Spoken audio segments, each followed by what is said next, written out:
नमस्कार and welcome back. Modi ji ने पंगा लेने की आदत डाल दी है और लेना भी चाहिए देश हित के अंदर। लेकिन उसकी कीमत है जो मोदी जी को और देश को वो भरनी पड़ती है।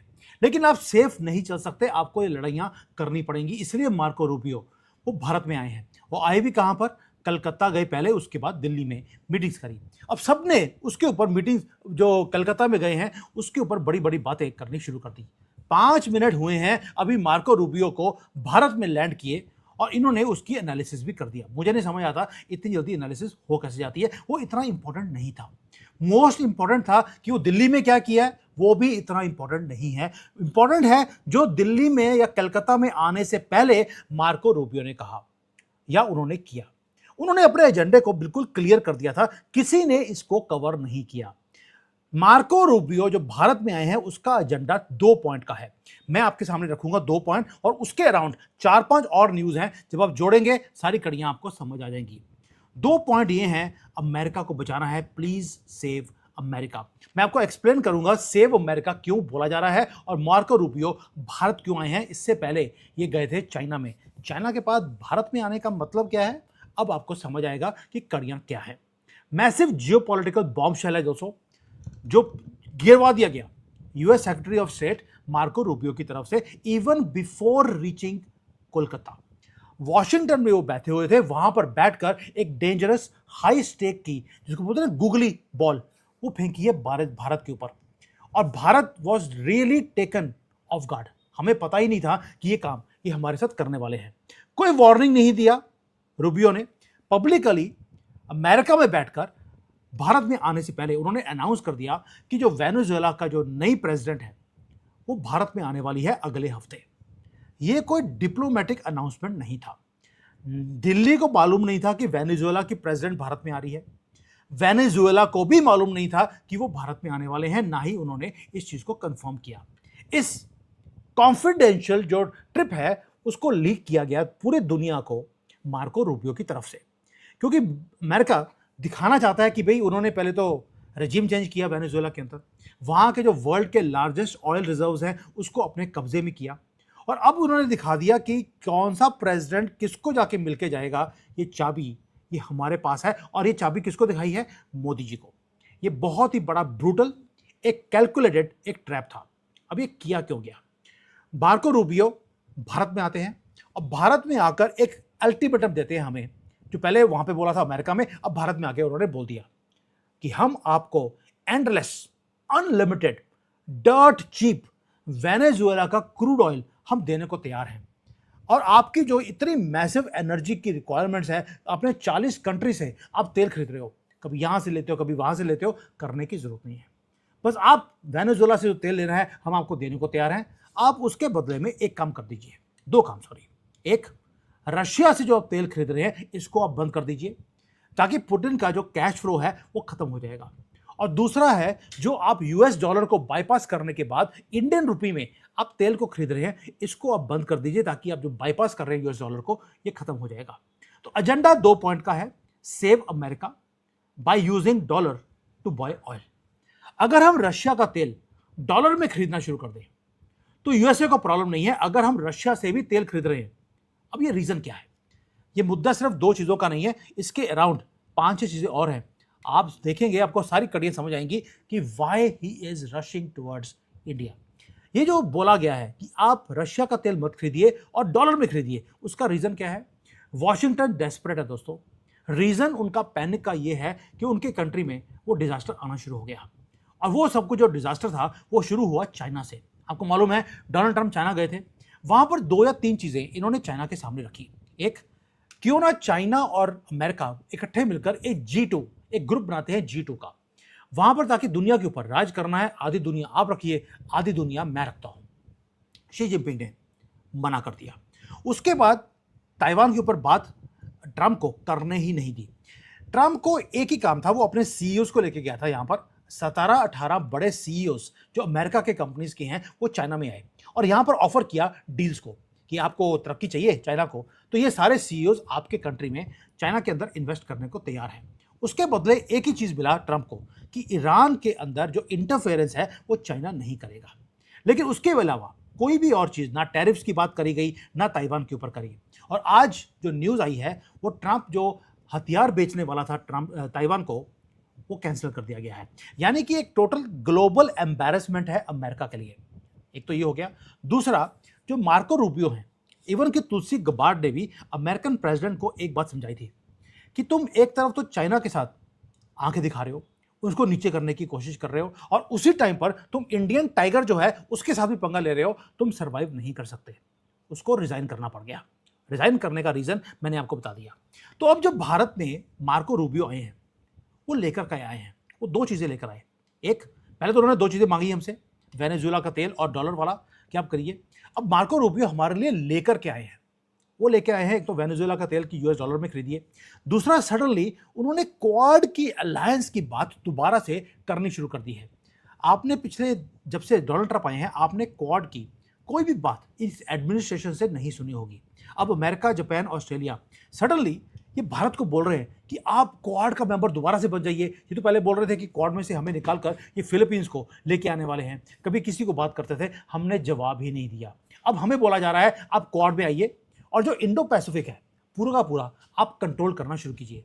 अगर आप पूरा क्वाड का देखेंगे कि क्वाड में है कौन, अमेरिका, वो साउथ चाइना सी से वो 8-10 हज़ार किलोमीटर दूर है। जापान है, ऑस्ट्रेलिया है, वो भी उनका बॉर्डर चाइना से नहीं लगता। दूसरा, दोनों ऑस्ट्रेलिया और जापान का जो मिलिट्री स्केल है वो मैच नहीं कर सकता बीजिंग के साथ। अब आप बोलेंगे यार भारत कौन सा कर सकता है? कोई बात नहीं। पहली बात यह है कि भारत को कोई समंदर को क्रॉस करने के बाद चाइना में नहीं जाना। हमारा वहां पर ऑलरेडी बॉर्डर उनके साथ लगता है।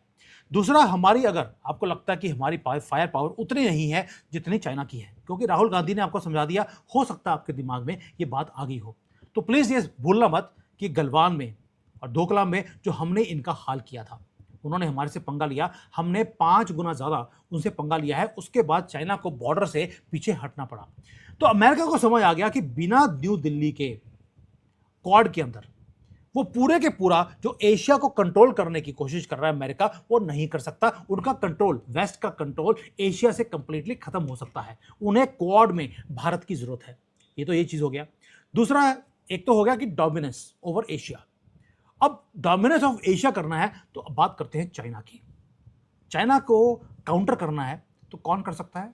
इकोनॉमिकली अभी हम चाइना से 3-4 गुना छोटे हैं, मैं मानता हूं, लेकिन हमारा वेट वो इतना छोटा भी नहीं है कि हम काउंटर ना कर सके चाइना को। हम राइजिंग इकोनॉमी है, वो फॉलिंग इकोनॉमी है। दूसरा, इससे भी ज्यादा एक क्रिटिकल और चीज है, वो है economic war for survival America का। चाइना से हमने पंगा लिया हुआ है, अमेरिका से हमने पंगा लिया हुआ है। जो इकोनॉमिक वॉर है वो हमारा चाइना से नहीं है, उनके साथ जो इकोनॉमिक कंपटीशन चल रहा है। लेकिन अमेरिका के साथ क्या हो गया, जो पेट्रो डॉलर है उसको जब से हमने छोड़ना शुरू किया, दुनिया भी छोड़ रही है, तो जो पेट्रो डॉलर है वो ब्लीड कर रहा है। पिछले 30, 40, 50 साल से जो ग्लोबल ऑयल है वो एक्सक्लूसिवली डॉलर में काम कर रहा था। अब जो अमेरिका की जो फाइनेंशियल हेजेमनी है उसको सिक्योर किया हुआ था पेट्रो डॉलर ने।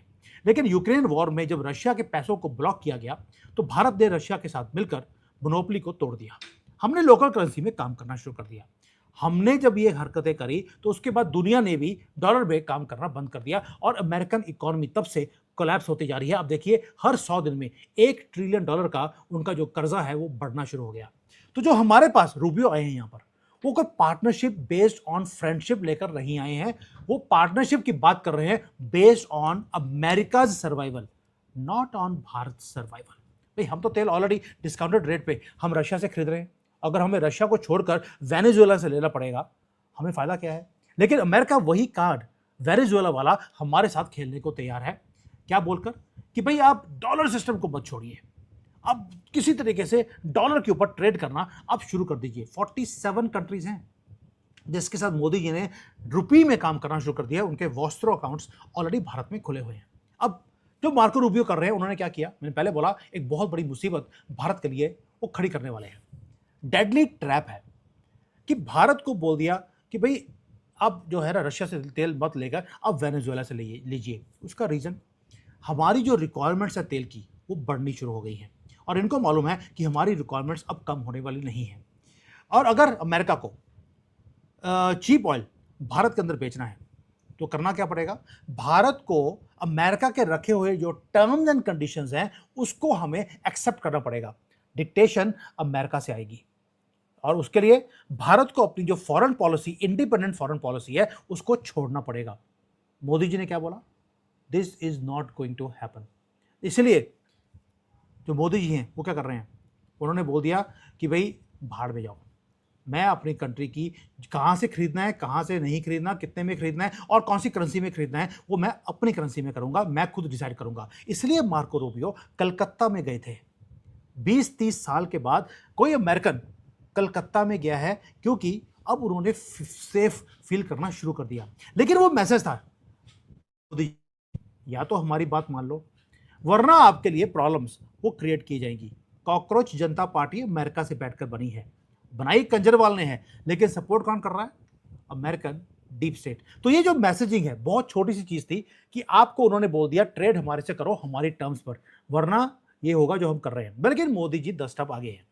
मोदी जी को ऑलरेडी मालूम था ये क्या करने वाले हैं या किस हरकत तक, लेवल तक ये जा सकते हैं। इसलिए रीजन क्या है, रीजन है कि हम हिस्ट्री को भूलते नहीं। जब जब हमारा पाकिस्तान के साथ युद्ध हुआ, अमेरिका ने हमेशा पाकिस्तान का साथ दिया, हमारा साथ नहीं दिया, जबकि वहां पर डिक्टेटर थे, हमारे पास एक डेमोक्रेटिकली इलेक्टेड गवर्नमेंट थी। अब दूसरा, अमेरिका ने खुद प्रूव किया है कि वो बहुत बड़े एक अनरिलायबल वो पार्टनर भी है। हमारे ऊपर तो टैरिफ लगा दिया 50% का, आपको याद होगा, लेकिन ट्रंप ओपनली जो पाकिस्तान की जो मिलिट्री लीडरशिप है उसको क्या बोल रहे थे कि मेरा मोस्ट फेवरेट फील्ड मार्शल वो है स्ट्रीट डॉग आसिम मुनीर। लेकिन और उसी के जो बेसिस हैं उसको यूज भी करते रहे स्पाइंग करने के लिए। हमारे एनिमीज को फंड करने का काम वो अमेरिका ने ओपनली किया और आज वो डिमांड करते हैं कि भारत लॉयल्टी दिखाए अमेरिका के साथ। वो दिन चले गए बेटा जब तुम डॉलर दिखाते थे, राजीव गांधी फाउंडेशन में पैसे आते थे, कोई यहां पर झुकता था और राहुल गांधी पैदा होता था। वो दिन गए। अब भारत ने क्या कर दिया, हमने बोल दिया यार हम अपना कंट्री को तुम्हारे एक्सपेरिमेंट्स के लिए अब हम स्टेज नहीं देने वाले। वो हमने दिखा भी दिया इनको वेस्ट बंगाल को जीतने के लिए।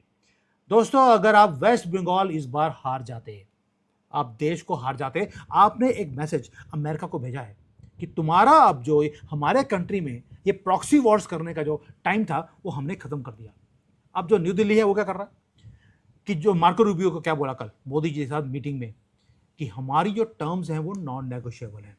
आपको हमारे साथ स्ट्रेटेजिक अलायंस करना है, आपको तेल बेचना है, कोई बात नहीं, हम खरीदने को तैयार हैं। पहली बात, आप जो रशिया हमें ऑफर दे रहा है उसको मैच कर दीजिए। दूसरा, जो आप बोल रहे हैं कि हम टेक्नोलॉजी देने को तैयार हैं, ये करने को तैयार हैं, हमें नहीं चाहिए। हमें को प्रोडक्शन चाहिए, वो भी भारत की धरती पे। ये हमने मार्को रूबियो को बोल दिया, please go back, take this message. आप एक चिट्ठी लेकर आए हैं, बड़ी सीक्रेट चिट्ठी डोनाल्ड ट्रंप की मोदी जी के लिए। मोदी जी ने भी एक सीक्रेट चिट्ठी उनको पकड़ा दी टेक्नोलॉजी ट्रांसफर की। उसका रीजन है कि जो जीई के इंजन हैं वो दोबारा से अमेरिका ने हमें देने बंद कर दिए और जो फुल टेक्नोलॉजी ट्रांसफर का इन्होंने प्रॉमिस किया था वो भी अभी तक पूरा नहीं किया है। तो इसलिए आपकी डील तभी होगी जब हमारी डील जो हमने बताई है ये आपको करनी पड़ेगी। दोस्तों इसके 2-3 पहलू और भी हैं जो मैं आपको बता दूं इससे पहले कि आप सोचें यार ये किधर जा रहा है। मिडिल ईस्ट के अंदर ओपेक टूट चुका है। किसने तोड़ा? यूएई ने। यूएई की आज की डेट में दोस्ती किसके साथ है? भारत के साथ। वॉशिंगटन अब ट्राई कर रहा है कि जो गल्फ है इसको बाहर निकालकर जो ऑयल का कार्टेल है वो अमेरिका, कनाडा, मैक्सिको, वेनेजुएला ये सारे मिलकर एक कार्टेल को बनाए ताकि पूरे दुनिया के अंदर जो ऑयल की मार्केट है उसको कंट्रोल किया जाए। लेकिन अमेरिका को यह भी मालूम है कि वो 2 लार्जेस्ट मार्केट्स के बिना वो सरवाइव नहीं कर सकता। अभी अगर आप चाइना को और भारत को ले लें तो 10 मिलियन बैरल्स हर रोज के हमें चाहिए। सॉरी, चाइना को अकेले को 12 मिलियन चाहिए, हमें 5 मिलियन बैरल्स चाहिए। 17 मिलियन बैरल्स ये 2 कंट्रीज कंज्यूम करती हैं। अब भारत की मार्केट बढ़ भी रही है, ये 5 है, ये कल को जाकर 1-2 सालों में ये 7-8 मिलियन बैरल्स हो जाएगा। चाइना ने ऑलरेडी ऑयल खरीदना शुरू कर दिया यूएसए के साथ, सिर्फ इसलिए कि उनको अपने आप को बचाना है। अब वही प्रेशर भारत के ऊपर भी डाला जा रहा है, आप भी चाइना की तरह घुटने टेक दीजिए। इसलिए वो एक लेके आए हैं कि आपको रशिया से भी सस्ता तेल दे देंगे, बस आप रशिया से तेल खरीदना बंद कर दीजिए। लेकिन उन्होंने अब रियलाइज कर लेंगे आज कि भारत चाइना की तरह नहीं है कि जहां पर फायदा हुआ वहां पर जाकर घुटने टेक दिए, हम करने वाले नहीं हैं। दोस्तों दूसरा काम एक और होगा जो मैं आपको प्रेडिक्ट कर रहा हूं, ये मेरी अपनी फीलिंग है। भारत और चाइना दोनों अब हाथ मिलाएंगे ट्रेड को बढ़ाने के लिए, ताकि एक दूसरे को सेव किया जाए और जो अमेरिका की दादागिरी है इसको थोड़ा सा नलीफाई किया जाए। इससे होगा क्या? पहली बात यह है, आप बोलेंगे यार चाइना के साथ हाथ मिलाएंगे, क्या हम चाइना के साथ दोस्ती कर सकते हैं? क्या हम चाइना को ट्रस्ट कर सकते हैं? तो इसका आंसर है ना, तो हम यूएसए के ऊपर ट्रस्ट कर सकते हैं ना ही चाइना के ऊपर। लेकिन आप एक डेविल को, उसको यूज तो कर सकते हैं दूसरे डेविल के खिलाफ।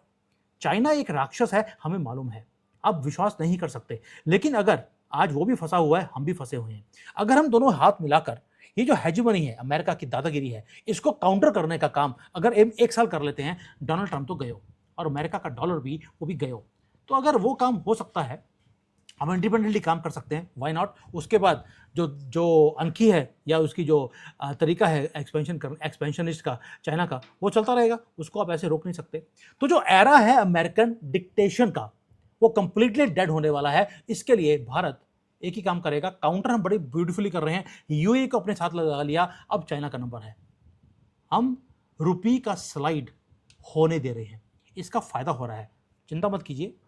इसका फायदा होगा सिर्फ एक्सपोर्ट में, इंपोर्ट में नुकसान हो रहा है, मुझे मालूम है। इसके ऊपर मैं डिटेल में वीडियो बनाऊंगा कि हम रुपी को स्लाइड होने क्यों दे रहे हैं, इसको बचा क्यों नहीं रहे, प्रॉब्लम क्या है, और जो हम कर रहे हैं इसके बाहर निकलने का तरीका क्या है। लेकिन आज एक चीज तो क्लियर है, मार्को रूबियो आया जरूर है उल्टे पैर एक मैसेज देने के लिए, लेकिन जाएगा उल्टे पैर बिना कुछ लिए, और एक मैसेज लेके जाएगा मोदी जी से कि इस बार कलकत्ता आए थे, तो कलकत्ता में जैसे वहां के इलीगल्स को उठा के बाहर फेंका जा रहा है, तुम्हारे मर्सनरीज को भी उठाकर हमें बाहर फेंकना हमें आता है।